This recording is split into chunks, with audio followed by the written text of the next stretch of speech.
Días para todos, para todas, para todas. Bienvenidos, bienvenidas de nuevo a este 10º Seminario Internacional de Estudios Artísticos. Estamos muy complacidos de llegar a esta 10ª versión del seminario con la maestra Sonia cuando estábamos en el proceso de elaboración del doctorado, como más o menos 3 años antes, decidimos hacer un evento académico de estas dimensiones y además una colección de libros. La idea del doctorado fue siempre construir una comunidad académica que sostenga el programa. No solamente era elaborar un documento de registro calificado, sino tejer una comunidad académica. Y en ese proceso inició la primera versión del seminario hace 10 años. Entonces hoy estamos muy contentos de llegar ya a una década. Es ya un recorrido bien interesante, ¿no? de este seminario. Tendremos estos 4 días, entonces, ponencias de docentes invitados nacionales e internacionales. Los internacionales han sido todos invitados al doctorado y conocen el programa, y también estarán participando nuestros estudiantes avanzados del doctorado en las conversaciones y en las ponencias. Entonces, vamos a iniciar esta semana con estos 2 días. Primeros días corresponden a la línea de estudios críticos de las corporeidades, las sensibilidades y las performatividades, y el jueves y viernes corresponde a la línea de estudios culturales de las artes. Tenemos entonces 10 invitados y invitadas para participar en este proceso, y en esta primera sesión nos acompaña la maestra Sonia para dar inicio, que es la directora de la línea. Ella dará inicio y luego conversarán aquí con los invitados, y tendremos aquí una jornada bien interesante de diálogo, de un compartir académico, llamémoslo, porque la generosidad de los invitados es académica, sensible, no solamente es conceptual, ¿no? Sino que está mediada por los afectos que todos nos tenemos aquí en el doctorado. Entonces, de nuevo, bienvenidos, bienvenidas, y maestra Sonia, inicie la sesión, por favor. Bueno, muchas gracias. Este seminario está bajo la moderación y forma parte del proceso académico de formación de la tercera cohorte de doctorado, quienes van a estar acompañándonos a lo largo de los 2 días, 4 días, en la mañana y en la tarde, dialogando con las invitadas que tenemos para el fortalecimiento de las líneas de investigación. Estos diálogos van a ser realizados a partir también de los propios intereses de sus tesis, particularmente estos 2 primeros días, tesis inscritas en la línea de estudios críticos de las corporeidades, las sensibilidades y las performatividades. Una línea que insiste en la necesidad de revisar los modos de relación como establecemos como seres humanos con respecto al mundo de la vida, y estamos convencidos de que las artes pueden contribuir a evidenciarnos de manera crítica otras maneras posibles y necesarias, urgentes, de mirar, de ver, de tocar, de sentir, de interactuar con el mundo vivo, considerarnos ser y habitar el mundo de la vida en la misma condición de ser viviente que otras criaturas. Trabajamos arduamente cada día para ir, como decía Edgar Morán, pequeño ratoncito que va desestructurando y que intenta desestructurar estas hegemonías de la racionalidad, del poder y del capitalismo. Vamos a tener ahora en la mañana al profesor Fabrice Carranz, quien abre la mañana, invitado muy especial nuestro, ha sido profesor del doctorado también, y nos acompaña nuestro doctorando Miguel Palencia, quien va a estar en este diálogo académico. Fabrice Carranz es profesor titular de la Universidad de Toulouse, Jean Jaurès, donde imparte clases de licenciaturas y másteres de filología catalana e hispánica. Es miembro del grupo Ya Creatis, Dedica gran parte de su investigación, con más de 50 publicaciones y 40 conferencias, a las artes escénicas en territorio de lengua catalana, aunque también trabaja sobre Galicia, Asturias, País Vasco y desde hace poco también Colombia. Forma parte del CRAE y de la RITL, coordinados por la Universidad Autónoma de Barcelona. También es miembro de los 3 proyectos Performa sobre artes escénicas actuales, dirigidos por Anxo Agudín de la Universidad de Santiago de Compostela, con el apoyo del Ministerio de Ciencia e Innovación, y es investigador del proyecto Transmigrar, Programa Europeo de Investigación Aplicada sobre Artes Escénicas y Migraciones. En este sentido, quiero destacar que es el editor principal del libro ICA, que hemos desarrollado junto con la Universidad Distrital como parte de los resultados del proyecto Transmigrar, la ICA para la innovación y la transformación social. Traduce al francés dramaturgias de lengua castellana, catalana y gallega. Hace parte de la Red Colombiana de Humanidades Digitales y del Comité Científico del proyecto Comisión Coreográfica. Entonces, bienvenido, querido Fabrice, y pues vamos a presentar a nuestro doctorando, Miguel Palencia, estudiante del doctorado en Estudios Artísticos de la Universidad Distrital. Cursó estudios de pregrado en Artes Plásticas en la Universidad Nacional de Colombia y una licenciatura en Lengua Castellana y Humanidades aquí en la Universidad Distrital. Realizó maestría con tesis laureada en Estudios Culturales en la Universidad Nacional de Colombia y su tema principal fue el de prácticas domésticas en las artes. Actualmente desarrolla su investigación doctoral acerca de las prácticas de fermentación doméstica y sus vínculos con las prácticas artísticas a partir de coelaboraciones materiales basadas en el cuidado entre todo lo que existe.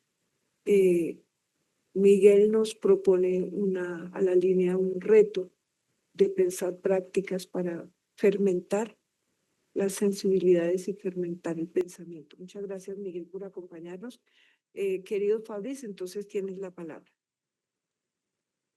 Muchísimas gracias, Sonia. Muchísimas gracias, Pedro Pablo, por invitarme en este seminario del doctorado de Estudios Artísticos aquí desde la fría Toulouse. Creo que compartimos ahora mismo las temperaturas entre Toulouse y Bogotá. Y para mí es un placer poder estar aquí y compartir esta conversación, que para mí todo es un diálogo, un polílogo sobre la ética. Y también darte las gracias, Sonia, por esos meses en la Distrital para el proyecto Transmigrat, en el cual también hicimos juntos este libro sobre la investigación y creación aplicada, del cual también hablaré hoy, y que es un libro que se puede consultar en línea de forma gratuita y que por lo tanto es un libro de acceso para todo el mundo, para cualquier persona, para cualquier investigador, para cualquier artista que tenga interés en hacer investigación, creación aplicada o bien en descubrir lo que es. Voy a compartir la presentación que tengo preparada para hoy para comentar una serie de puntos que a mí me parecen, digamos, importantes destacar a la hora de enfocar esta cuestión de la ética.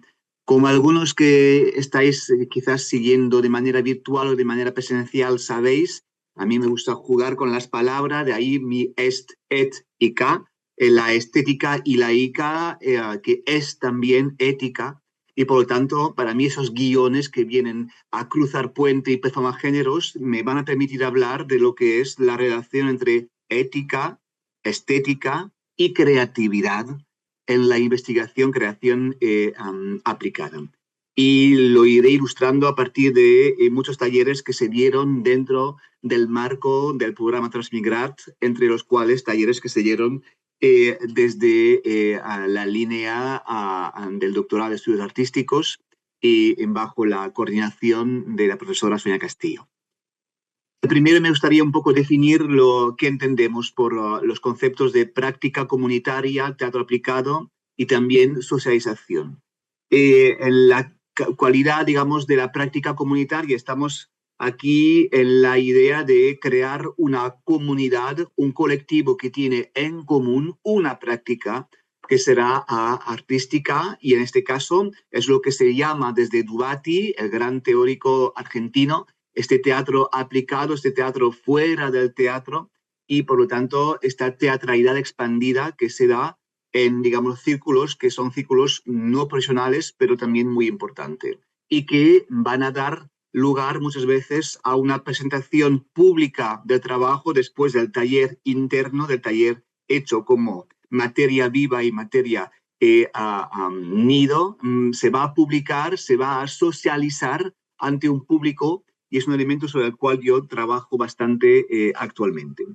Por lo tanto, interrogarme sobre esta cuestión de la estética y de la ética en las prácticas comunitarias supone primero distanciarse a nivel paradigmático de la denominada del arte terapia, porque en este arte terapia el arte queda supeditado a la parte, al dispositivo terapéutico. Y también supone, por lo tanto, preguntarse sobre la cuestión de la ética. Relación entre ética y estética van juntas no solo por el juego de palabras, sino también por la profundidad ética en el proceso de creación y igualmente en la representación, en la performance final, que, como ya lo decía, se nos llama socialización. Esta noción a mí me interesa porque permite, digamos, sustituir la perspectiva tradicional de la representación o del espectáculo, y hasta la idea de clausura de taller por esta mirada social, es decir, a la vez una mirada pública y colectiva, empoderadora y a la vez alteradora, incontrolable y también comprometedora. Por lo tanto, pensar esta estética desde esta polaridad social del hecho comunitario es pensar el paso de lo privado, del espacio seguro del taller, a la confrontación con lo público, al lugar de la asamblea, de la polis griega. La estética, en ese sentido, desde esta perspectiva que se avecina a la dinámica ritual, y aquí remito a los trabajos de Schechner, se convierte en la red que permite a los creadores talleristas apoyarse en los participantes y también apoyar a los participantes en su transformación personal a partir y mediante esta experiencia escénica. Es lo que se da en la llamada investigación-creación aplicada, de la cual hablaré de aquí a poco. Por eso a mí me interesa, digamos, teorizar esta reflexión sobre la ética, la estética y la creatividad en las prácticas comunitarias a partir de una teoría de un teórico catalán que se llama Carles Batlle, sobre un concepto que él desarrolló sobre el drama intempestivo, que él presenta más bien como una pulsión ética que una sencilla agrupación de procedimientos, digamos, estilístico o temáticos. Para él, este drama intempestivo es una pulsión ética. En el drama intempestivo, como en las prácticas comunitarias, el artista ha de mantener, por lo tanto, una ética y una estética de la contradicción y del contraste respecto a la realidad dominante, porque las poblaciones vulnerables son poblaciones que necesitan tener unas condiciones necesarias para poder transformarse de manera individual y de manera colectiva. Pensar, por lo tanto, esta estética como un drama intempestivo es, en las prácticas comunitarias, es asumir una actitud contemporánea que exige también justificar que la provocación en ese sentido es importante. Igualmente, es importante mantener esta relación con el presente, pero una relación inquieta siempre. Lo que significa no conformarse, digamos, o no resignarse con las pretensiones del tiempo actual, sino rebelarse siempre contra los caminos demasiados triados y contra los grandes sobreentendidos, y también contra los valores asumidos por defecto y contra los prejuicios. Es decir, siguiendo la reflexión de Carles Batlle, y aquí os voy a traducir esta cita del autor, que es en lengua original en catalán, dice lo siguiente: el artista contemporáneo rompe su círculo de inmunidad, vence la anestesia que nos subyuga y entra en escena, lo que no significa que participe, sino que toma posición y violenta cualquier coordenada preestablecida, cualquier idea o valor que sean aceptadas sin duda, recelo o discusión. El artista, por lo tanto, incide sobre el mundo con responsabilidad y desde una profunda perplejidad. De hecho, la duda y la incertidumbre son categorías de lo contemporáneo. Por lo tanto, desde esta perspectiva intempestiva, el rol social del artista se refuerza y la práctica comunitaria se convierte en un territorio necesario no solo para la sociedad, sino también para el propio sistema del arte. Y en este sentido, las primeras tesis de la primera cohorte de la línea de corporalidades demostraron la necesidad de este rol social del artista para el arte. En ese sentido, igualmente, pensar la estética de las prácticas comunitarias es un poco sociológicamente tener esta esteticidad de un teatro con no actores. Un concepto muy interesante que desarrolla Vallejo y que tiene que ver con el hecho de que estos no actores tienen una estética o esteticidad tan legítima como la de actores profesionales. Y que además esta esteticidad de los no actores va renovando la necesidad del teatro en la sociedad y va generando nuevos retos, como precisamente este del diálogo entre poeticidad y politicidad, entre estética y ética. De hecho, efectivamente, a diferencia del ámbito de la investigación y a fortiori de la investigación aplicada, donde la perspectiva ética ya se asume desde hace tiempo, donde los controles de los comités de ética y bioética ya son institucionalizados y bien aceptados. En el campo del arte, hay que decir la verdad, todavía la temática ética es bastante problemática por el peso, digamos, de la función burguesa del arte. Aún así, desde el final del siglo XVIII, la comunidad artística empieza a reflexionar sobre la pregunta ética, el valor del arte respecto a la moral. Una serie de preguntas que aquí no voy a detallar, pero que permiten ver cómo esta moral va entrando, digamos, en el meollo de la creación artística. De hecho, a partir de la catástrofe de la Segunda Guerra Mundial, se han visto de manera más tajante las figuras del artista social en el concepto de Foster. Y por lo tanto se ha dado más, digamos, fuerza, más visibilidad a estas preguntas éticas dentro de la comunidad artística, en particular en las artes que hacen, digamos, que utilizan directamente el material humano y también con sus derechos culturales, por supuesto. De hecho, la crítica cada vez analiza y tiene un juicio más fuerte sobre los procesos de producción y sobre la ética en esos procesos de producción. Desde este, digamos, giro social del arte, que se puede llamar artivismo, arte participativo, arte inclusivo, intervención artística, práctica participativa, performance social. Por tanto, desde este giro social del arte y desde su asunción de una influencia de la ética en la estética, ha habido una serie de reflexiones de manera fuerte en el mundo de las artes visuales. Por ejemplo, hablo del mundo, por ejemplo, de la performance en la bioética, del bioarte. A nivel de las artes escénicas, de artes performativas, empieza a plantearse.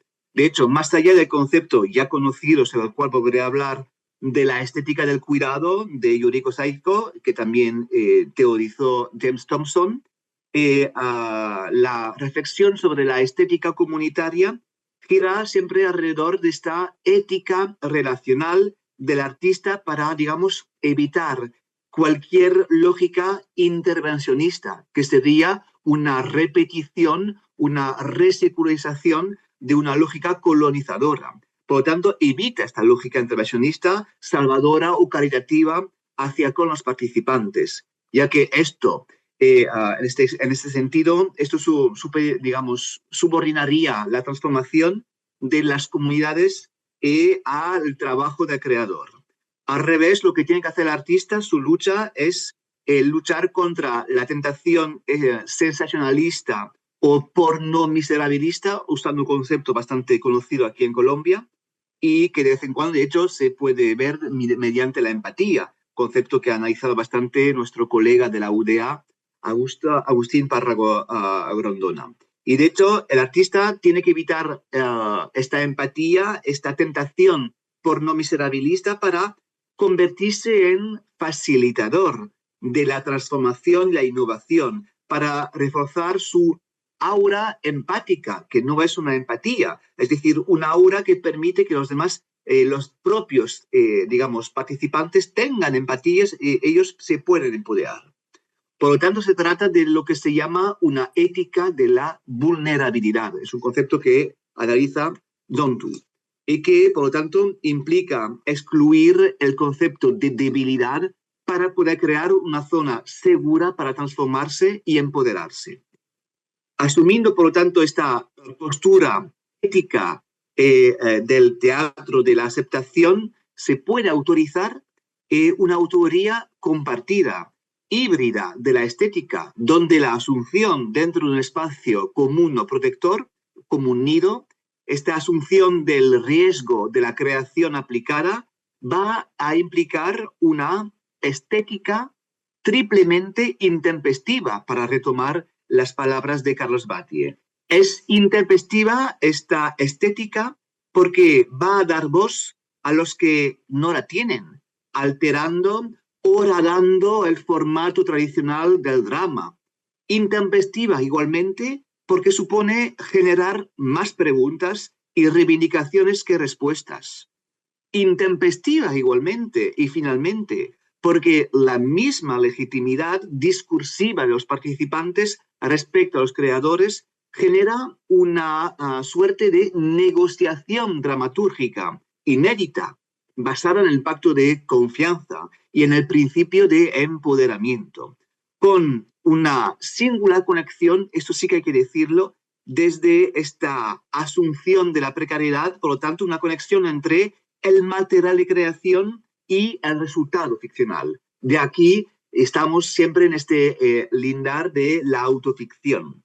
Esta implicación de los participantes hasta contamina al propio pensamiento artístico del creador y de su proceso creativo. Esto lo demostró Sonia Castillo, aquí presente, María Teresa García y también Álvaro Hernández en el artículo de este libro sobre la ICA, donde trabajan sobre la plasticidad del taller, el taller como hábitat performativo de naturaleza plástica que se va co-creando a partir de las fuerzas vivas y energéticas de todo lo que participa en ese taller, tanto las personas y sus roles como las temporalidades, las temperaturas, las energías. Verdaderamente, si os podéis leer este artículo, para mí es una fuente para entender el taller como un nido que permite la creación de un espacio seguro éticamente. En términos de Bourdieu, del sociólogo, el taller de teatro aplicado también crea un discurso alternativo y resistente. Hablaré más tarde de contramuseos sobre las representaciones de las comunidades. Es un contradiscurso, de hecho, a través de la intermediación del artista y de estas voces, de estas comunidades vulnerables que son expuestas a los espectadores. De hecho, el espacio del taller también representa un espacio de aprendizaje. Aquí remito al gran artículo que escribió nuestro colega teórico Oscar Cornago, que también estuvo en Bogotá, en la Distrital, hace un par de años, dentro del programa, y que habla de todas las preguntas básicas que se van un poco suspendiendo cuando se inicia un taller de teatro aplicado, un taller de performance, donde ya no tenemos certidumbres, Ya no sabemos dónde estamos, quiénes somos, qué estamos haciendo. Y por lo tanto, la estética se sitúa en ese momento en un taller de teatro aplicado al lado de la memoria y de la imaginación en diferentes niveles de trabajo, como la situación, la escucha, digamos, aliaje, la celebración. Desde esta asunción de la performatividad como proceso, digamos, estético y ético que es empoderador, el taller, según Cornago, presenta una dramaturgia de aprendizaje situado, autogenerativo y expandido. Tres conceptos: aprendizaje situado, autogenerativo y expandido, que nos permiten ver el efecto viral y el efecto de socioconstrucción del saber y también del sentir a través del arte. Al mismo tiempo, esta práctica artística aplicada, concebida como drama intempestivo, va a reforzar la importancia de esta distancia estética en el proceso de ficcionalización de la vida propia, de la historia propia de los participantes. Diana González Martín, también participante del programa en este libro, demuestra a partir del concepto de nido que esta articulación con la distancia de la ficcionalización es fructífera para la transformación positiva de los participantes y también para el mismo resultado artístico final. En este sentido, la distancia estética va empoderando a los participantes a la hora de enfrentarse a la socialización, y esto les permite un poco superar las posibles heridas, los posibles traumas que está, digamos, dentro del riesgo de esta socialización.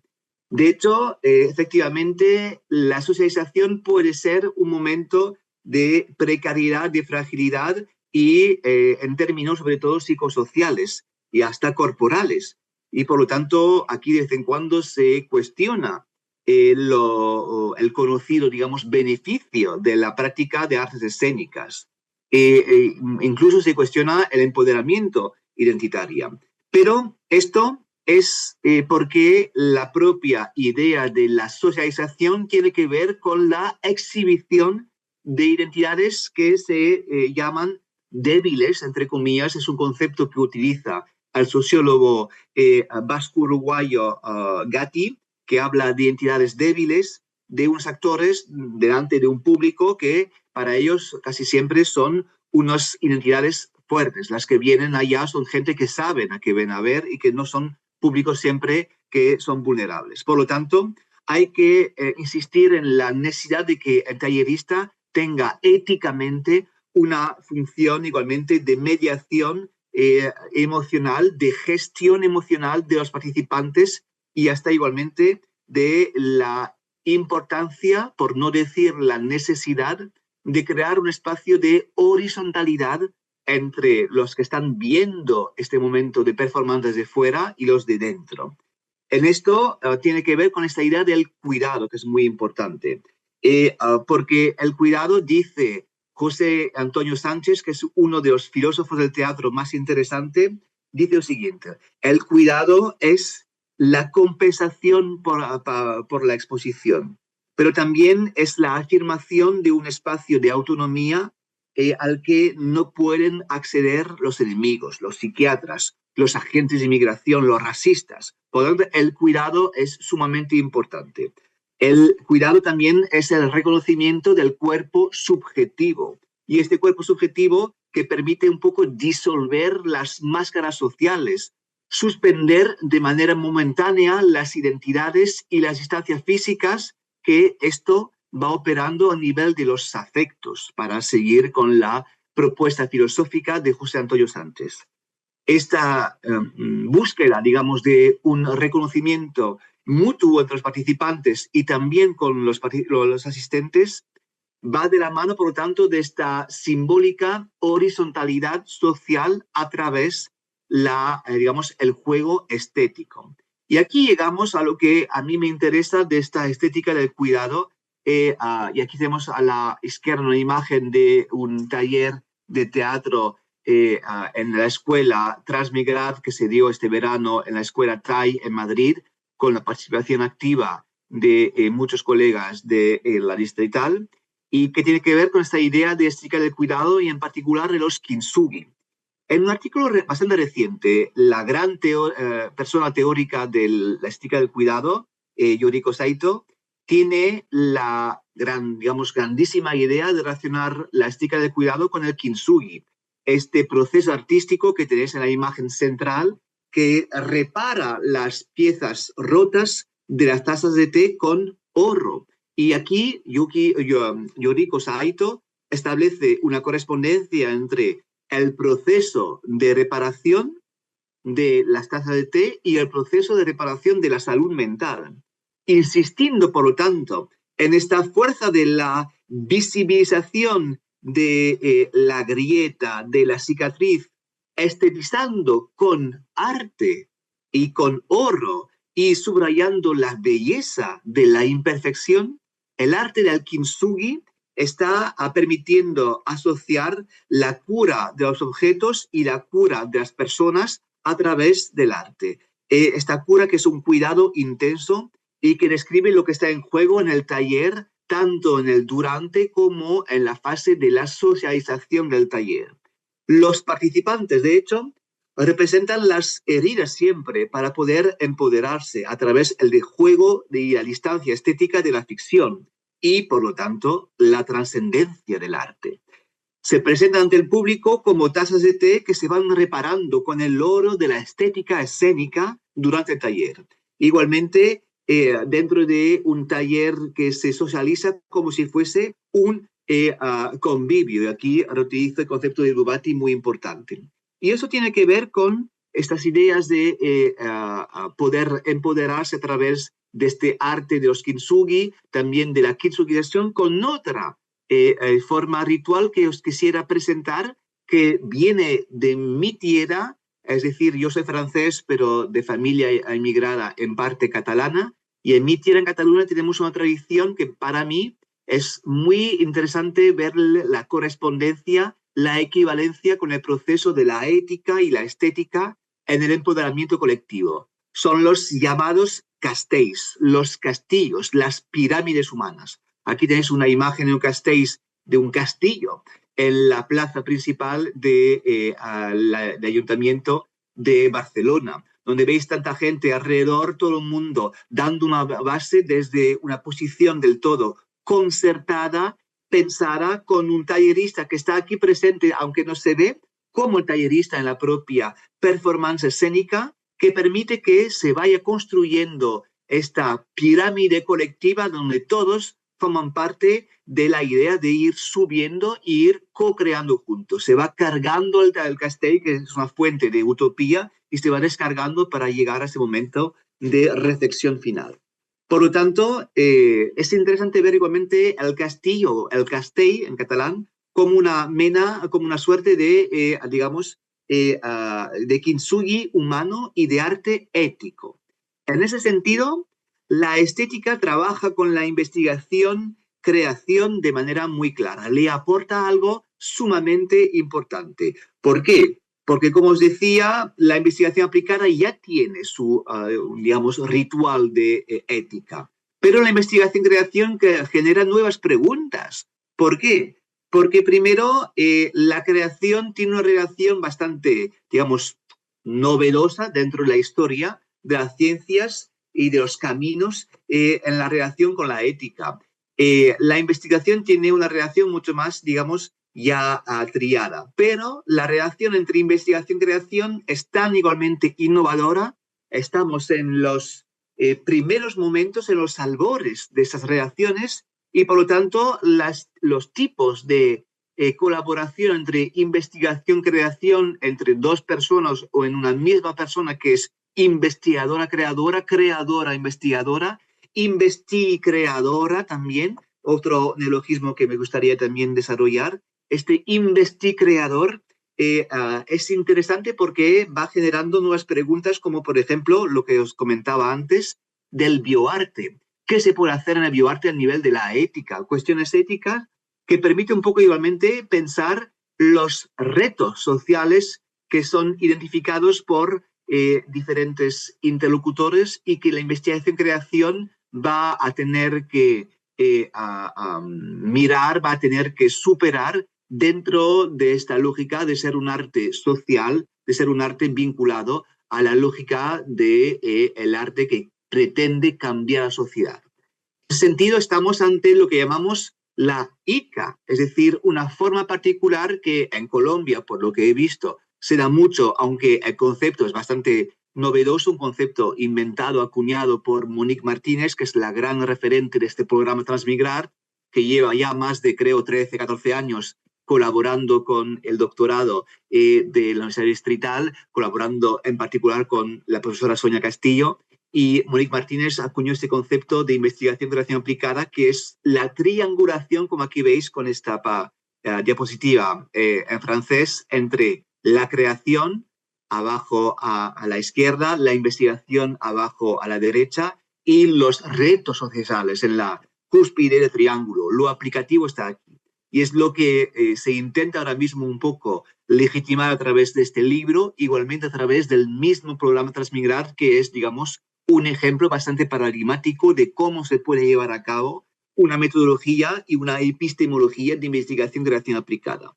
Quisiera igualmente decir que en el libro sobre la investigación creación aplicada, el primer artículo que coescribieron Elena Sánchez Vizcaíno Flis y Sonia Castillo Bailén es una arqueología, una ruta histórica de lo que es la investigación creación aplicada y que permite entender cómo esta metodología se integra en una historia de las epistemologías de manera muy clara.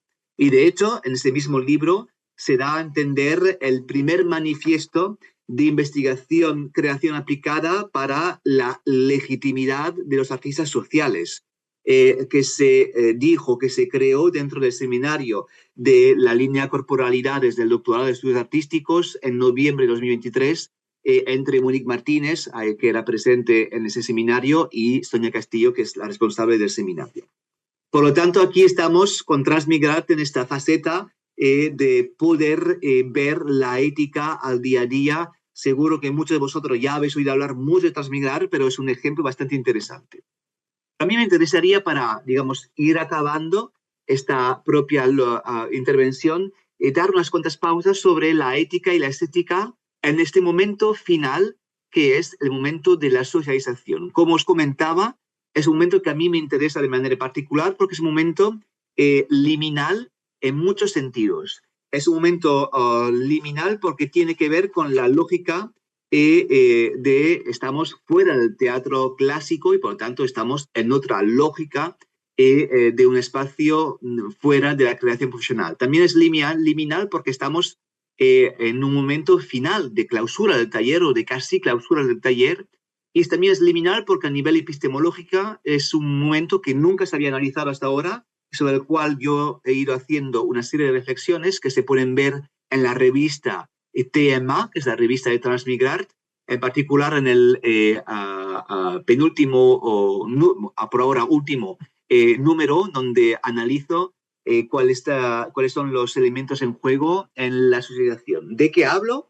Desde esta lógica de liminalidad, hablo de el momento de socializar dentro de la ética, un momento de dispositivo en que cada participante y cada asistente va a tener su recepción individual, su co-creación azarosa de convivo. La idea de lo convivial es muy importante dentro del arte aplicado, de la investigación-creación aplicada, porque este dispositivo convivial es algo que permite trabajar la idea de las convivencias. Estamos compartiendo vivencias juntos, estamos creando una comunidad desde la base, pero es un elemento que es remediado, es decir, es mediado por el arte, pero igualmente por el tallerista, que permite crear, conectar todas las partes, conectar todas las partes entre los performers participantes, pero igualmente conectar al público y asegurarse que el público va a ser comprensivo y va a ser igualmente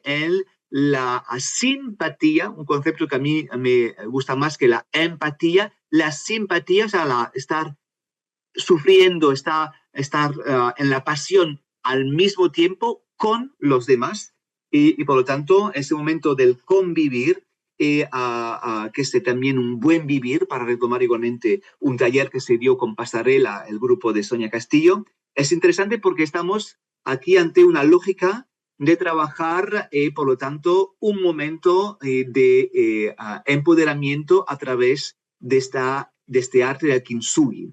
Y este arte del kintsugi es interesante porque estamos en un momento igualmente de liminalidad diferente, porque trabajando con no actores, trabajando con población que no son del todo gente, digamos, con una capacidad profesional de utilizar una herramienta artística, nos hace, digamos, entrar en un mundo hecho de variaciones, de energías que tiene que ver con la idea de una tercera vía, una zona fronteriza entre el mundo de lo cotidiano y el mundo de lo profesional, que es esta tercera vía que tiene que ver con el mundo de lo ritual. En este mundo de lo ritual se está creando, por lo tanto, unos kintsugi, unos seres kintsugi que se van reparando y que, por lo tanto, van a intentar trabajar un ejercicio de representación con implicación afectiva, recuperando unas palabras de José Antonio Sánchez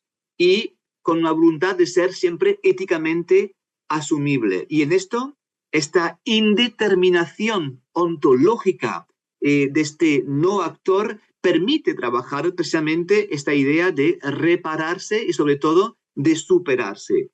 Porque el kintsugi es la cicatriz viva entre la memoria de la herida y la proyección de la reparación acabada. Este momento, por lo tanto, de transición que es la frontera también movediza de la ficción y de la autoficción.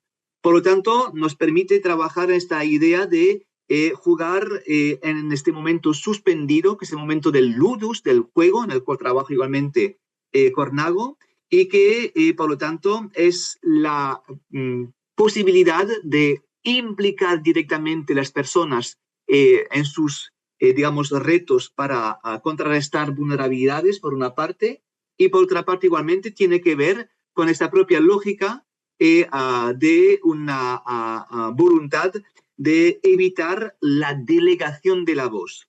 Aquí recupero todos los trabajos igualmente de José Antonio Sánchez en la ética de representación, que nos habla de la delegación de la voz como una tentación de apropiación y, por lo tanto, exapropiación cultural.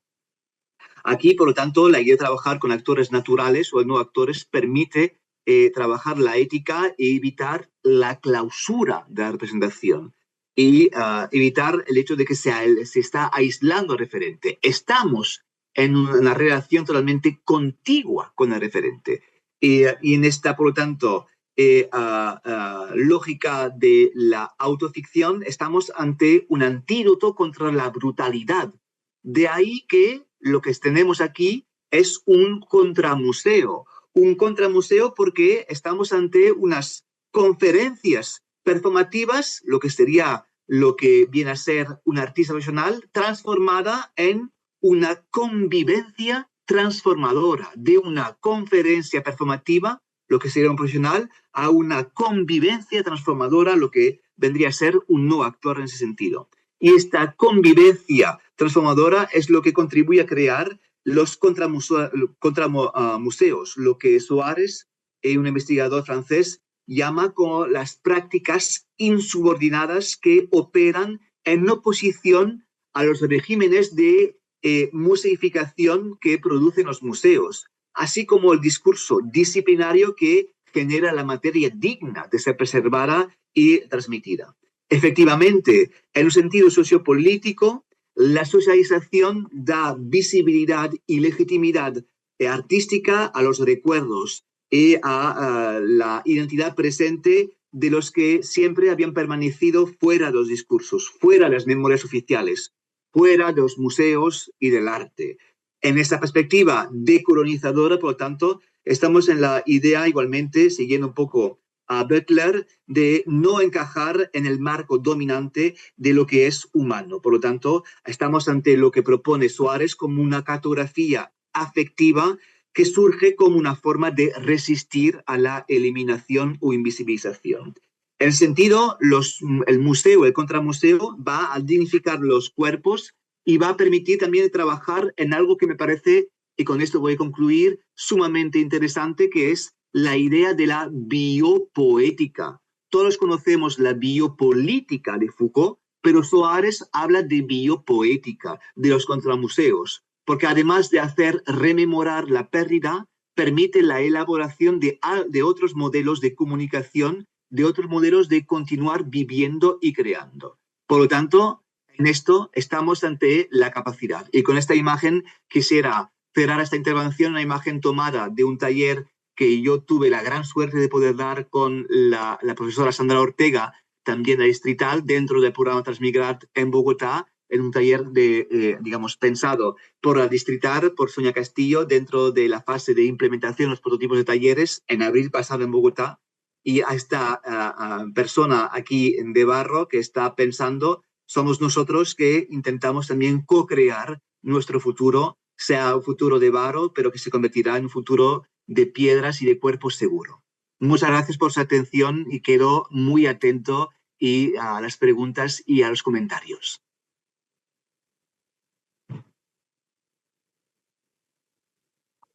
Bueno, muchísimas gracias por toda la presentación y por la profundidad, la densidad de lo que tú nos estás trayendo hoy aquí. Creo que definitivamente de ahora en adelante para nosotros hablar de taller artístico significará seguir ahondando en las apuestas del taller ICA, y tú lo estás haciendo de una manera densa y compleja.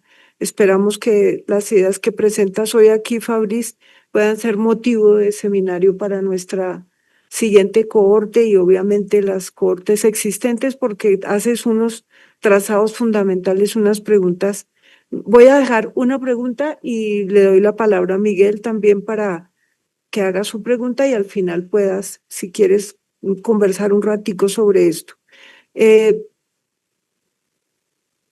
concepto de intempestiva del cual tú tomas para hacer todo este trazado el día de hoy, yo lo encontré hace rato cuando Nietzsche hace la genealogía de la moral y él las nombra como intempestivas. Y estas intempestivas son como esos hallazgos que él va encontrando que son desestructurantes. Una de ellas al darse cuenta que la moral, por ejemplo, es todo un ejercicio de práctica y pensamiento de establecimiento de la cristiandad en la lógica del pensar y de cómo se estructuró la moral, que da paso toda la lógica de la moral. Entonces, usando ese criterio, la manera como tú lo estás presentando aquí, que has hecho varias, digamos, afirmaciones, dejo la pregunta para el final. Sí, entonces, en la formación de artistas sociales, tendríamos que llegar a pensar y a ver modos de formar cómo tramitar esas intempestivas, esas desestructuraciones que se van dando a partir de las transformaciones que ocurren en el interior del taller ICA. Tú hablas del taller ICA como un espacio seguro. Voy a tomar como ejemplo uno de los talleres que realizamos aquí, que fue el taller con comunidades trans en la comunidad de Engativá, donde sí había un espacio. Nosotros creamos un espacio seguro, pero en el siguiente círculo que estaba instalado en el espacio social, instaurado en el espacio social, pues este taller no estaba en un espacio seguro. Digamos que estábamos en un espacio de relaciones y fuerzas sociopolíticas, económicas, unas dinámicas que el espacio seguro que nosotros creamos dialogaba o se veía inmerso, tenía que tramitar, relaciones con espacios inseguros.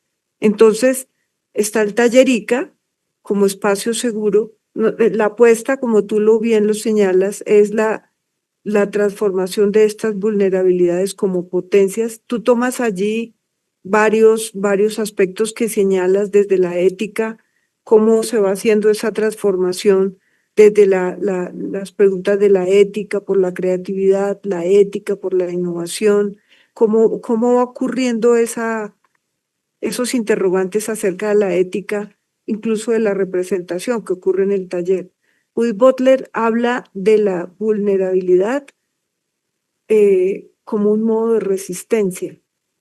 Aquí nosotros lo hemos visto y tú lo estás mencionando como la potencia. Entonces, yo hago la pregunta y cierro con esto es, en últimas, esa vulnerabilidad que se transforma, que se tramita al interior del taller ICA, si bien crea un espacio seguro al interior del propio taller y genera unas lógicas éticas del cuidado, unos retos del cuidado, de todas maneras, lo que allí se produce y lo que allí se genera está instalado, está instituido, como diría Castoriadis, en unos ámbitos sociales y en unas realidades sociales que a mí como tallerista siempre fue un punto de quiebre, siempre fue un punto como de...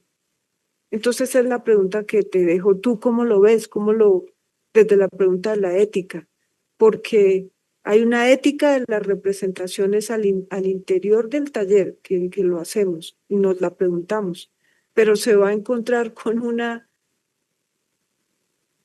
ética muy cuestionable de las representaciones sociales, por ejemplo, de la discriminación con respecto a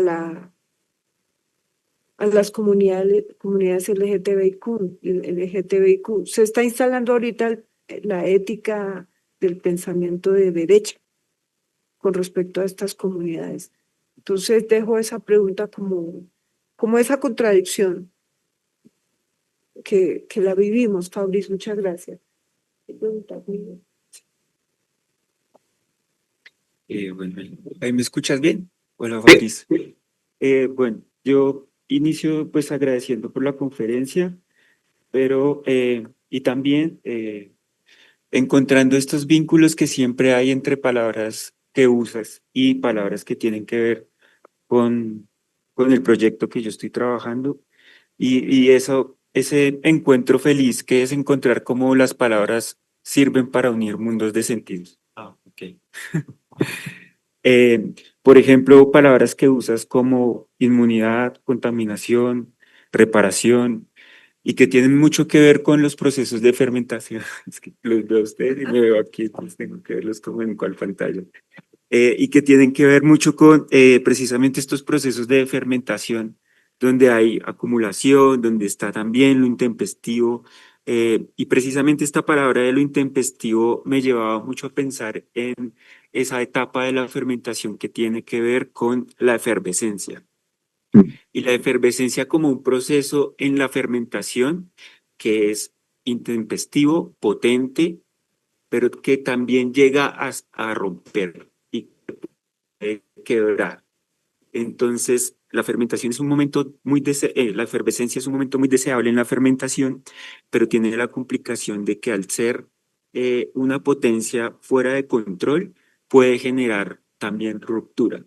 Y entonces veía la imagen que nos ponías de la cerámica y pensaba como una ética del cuidado desde la práctica artística que pueda intentar reparar este recipiente de cerámica en esa práctica de lo intempestivo, genere la fuerza opuesta, que sea la de la desintegración.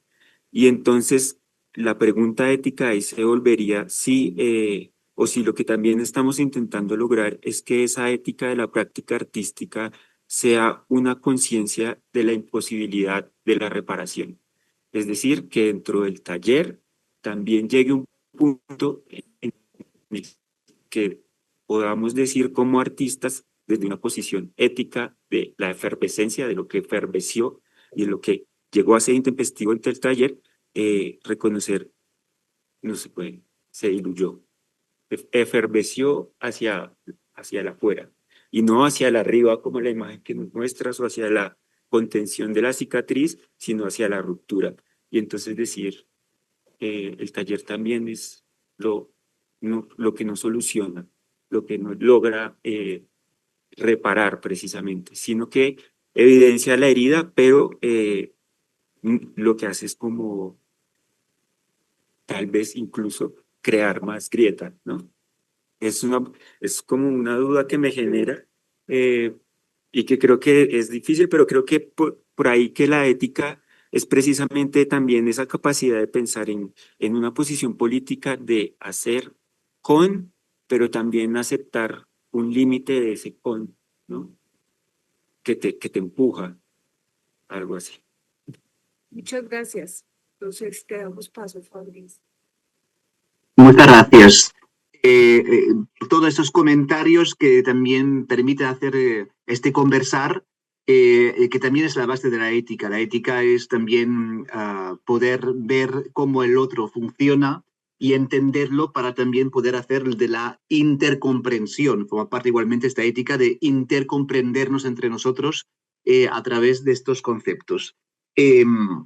Respondiendo a la vez a la pregunta y al comentario de Sonia y también de Miguel Ángel, yo creo que aquí hay un elemento interesante de que es la conciencia de nuestra limitación propia, con toda la frustración que esto puede conllevar, porque yo creo que lo que tú decías, Sonia, forma parte de una vivencia que todos tuvimos de tener frustración ante la incapacidad de ir más allá de lo que damos en un taller, que es mucho, pero que no puede tampoco cambiar, digamos, unas situaciones en las cuales no tenemos todas las capacidades ni las potencialidades para cambiar políticamente el mundo. Lo que sí a mí me parece interesante, porque sabiendo que hay que saber aceptar estas limitaciones y, por lo tanto, en esto igualmente es importante poder formar éticamente los artistas sociales para que tengan conciencia de ello, para que tenga conciencia de su propia limitación, y sabéis que como me gusta jugar con las palabras, se me acaba de ocurrir un juego de palabras pero que creo que va más allá. La limética. La limética que es entre los límites y la ética. ¿Por qué? Porque el limens es la frontera, la ética es saber reconocer la frontera. Hasta aquí puedo llegar, hasta otra parte no puede llegar. Saber ver la frontera es saber también cartografiar su propia, por lo tanto, limitación y su propio espacio de acción. Y es también tener conciencia de lo que hay que hacer más allá de la frontera, que nosotros podemos hacer, pero que podemos interpelar al otro para que el otro trabaje en colaboración en esa lógica de ayudar. De ahí que yo creo que la capacitación en ética es sumamente importante también para tener conciencia de esta imposibilidad que tenemos de curar del todo o de curar sencillamente, este riesgo permanente de que la herida se vaya abriendo cada vez más y que también en esto es importante igualmente saber sostener el trabajo. Hay esta imagen que se usa mucho en el trabajo de arte aplicado, que es la imagen del contenedor. Nosotros tenemos que ser contenedores de las vivencias de las personas para que esas vivencias no vayan a, digamos, superar y a vertirse más allá y a dañarse, sino que se puedan contener para poder igualmente crear un ejercicio de superación. De ahí que el juego lúdico, en el sentido más noble de la palabra lúdico, puede ayudar en este momento a crear un espacio intermediario que sea un paréntesis con toda la conciencia, la aceptación de que este paréntesis no deja de ser un lujo dentro de un mundo mucho más brutal. Pero si el mundo brutal se convierte en una serie de paréntesis, los puntos exclamativos dejarán de ser tan interrogativos y, sobre todo, estaremos en un momento de poder también abrazar y acogernos entre nosotros. Y yo creo que esta noción de limética, o sea, la ética como un límite, es también algo muy importante con nuestra propia función de artista, pero también igualmente con nuestra propia función de ciudadano y ciudadana del mundo. O sea que nuestra limitación es aceptar no ser no más que una pequeña piedra en un conjunto, una pequeña parte de un cuerpo en un conjunto que nos supera. Y es finalmente aceptar igualmente que solo somos humanos. Y siendo humanos somos mucho más humildes en este caso y podemos llegar a lo que podemos hacer. Pero las dos preguntas para mí van hacia esta lógica del límite y de esta conciencia. Y por lo tanto de saber que el peligro está. pero el peligro consiste igualmente en reconocerlo. Si uno lo reconoce, lo puede igualmente poner cuanto más lejos posible o cuanto más apartado de la propia forma de crear arte. Pero el arte empodera. Yo lo viví en los talleres que vivencié como tallerista o como observador aquí en Bogotá. Viví más allá de las crisis lo que surgía o lo que estaba latente en las crisis, que era la transformación, que es un paso para también, por lo tanto, formarse a ser alguien nuevo, alguien que sea igualmente consciente de su propia evolución. De ahí que ese concepto que ya había hablado en la ponencia de esta autosocioconstrucción de los saberes. Nos aprendemos gracias a los demás y gracias a nosotros mismos en este momento de dialéctica constante. Esto funciona para los participantes, pero también funciona para los talleristas, que se autosocioconstruyen sus saberes a raíz de su confrontación con el principio de realidad. Esto os quería comentar, no sé si corresponde a este diálogo, pero para mí era esta función del límite que me gustaría un poco comentar y hablar. Y lo intempestivo es lo visceral igualmente y es lo que está fuera de lo ordinario y lo que permite igualmente provocar a tempesta que vendrán a dar, digamos, un efecto de aquí a quizás 6 meses, 1 año, 2 años, y esta creencia en un futuro lejano, en un largo plazo, es la creencia igualmente en la capacidad de evolucionar y de superar los traumas que están allá. Sí, sí, de acuerdo. Precisamente porque creo que una de las palabras claves aquí y que mencionabas es la de contaminación. Y la contaminación como como esta palabra que tiene, digamos, socialmente muchas cargas, ¿no? Puede ser una contaminación que vivimos como la idea de la enfermedad, el virus, pero también, por ejemplo, en la fermentación, la contaminación es la posibilidad de germinar en otro lado. Y creo que un poco la ética está en entender que esas dos, o la práctica ética de la estética, está en ser de alguna manera consciente de que esas dos formas de la contaminación existen en la práctica y que esa práctica comunitaria puede ser intempestiva hacia estas dos fuerzas, ¿no? Y ahí estás como en la bisagra y creo que la declaración ética es precisamente, incluso más que el ejercicio dirigido desde el inicio hacia la reparación, es la declaración inicial sobre que ese ejercicio puede desenvolver estas múltiples maneras de contaminación.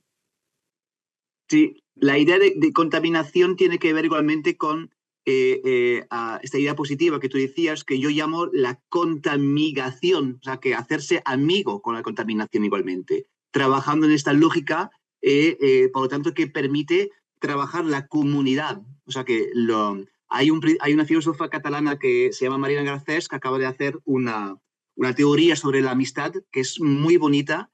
Ojalá, creo que ya está traducida a castellano y se puede, supongo, adquirir desde Colombia. Es un pequeño libro sobre el principio de amistad y de este libro yo me apunté esta palabra, la contamigación. Estamos haciéndonos amigos también y eso es muy importante porque permite crear esta idea de compartir algo juntos. Y el compartir es el principio igualmente de la fermentación, porque sin compartir no hay fermentación. Y forma parte de la misma forma de pensar el mundo.